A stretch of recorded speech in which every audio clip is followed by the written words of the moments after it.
Welcome to the Church Growth Systems podcast, helping churches reach more people online with clear strategy, strong leadership, and sustainable systems. Please help me welcome Pastor Dre. All right, it's good to be on the show today. Pastor Dre, the first question we have is, how often should a church really be posting online to see growth? How often should a church be posting online to see growth?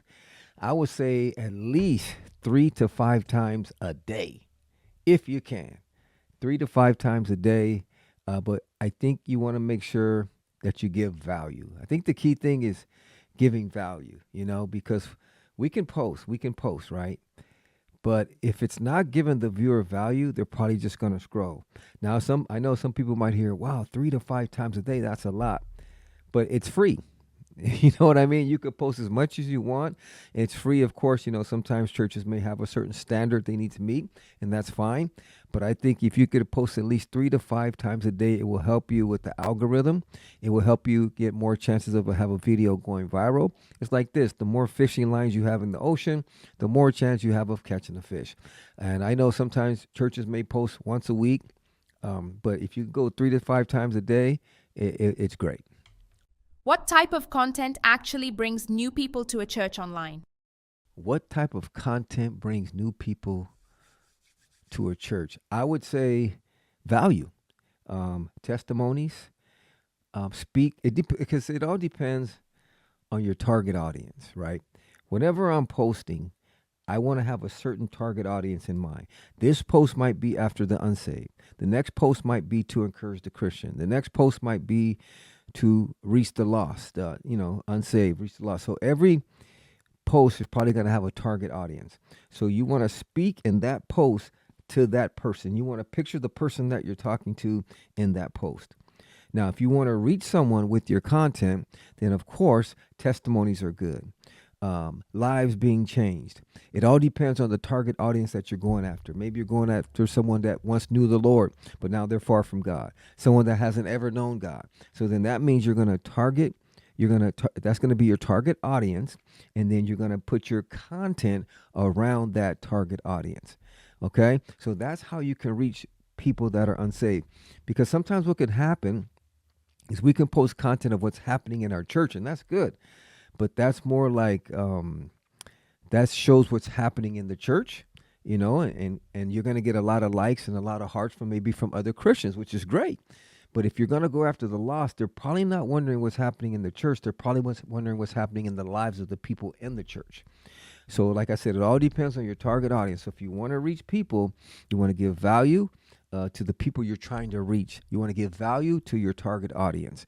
And that's testimonies. That's encouraging. That's maybe talking to them in a situation they may be facing. Maybe they're out of a job. Maybe they're praying for an unsaved loved one. Maybe they're bound by drugs or gangs. So then you're going to put your content toward that target audience, and that will help you to reach people with your content. How can churches stay consistent online if they don't have a big media team? Ooh, that's a good one. How can churches stay consistent online if they don't have a big media team? I think it's simple.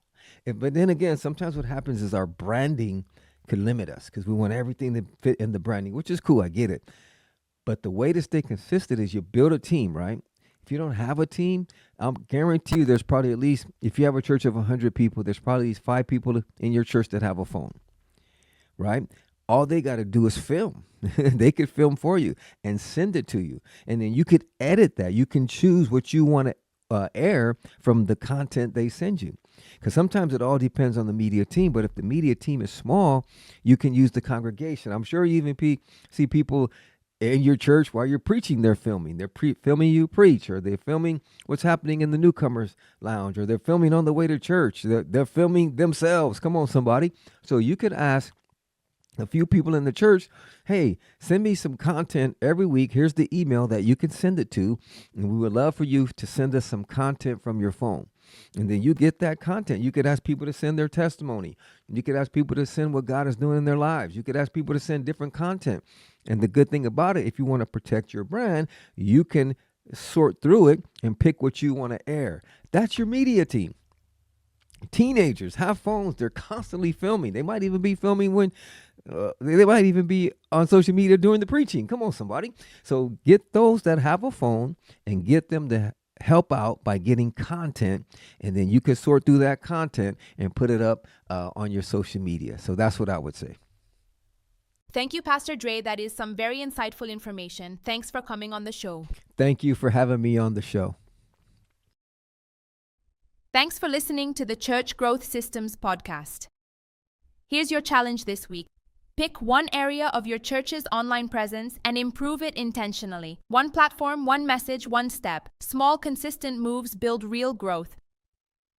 If this helped you, like, follow, share, and subscribe, and help another church grow by sharing it today.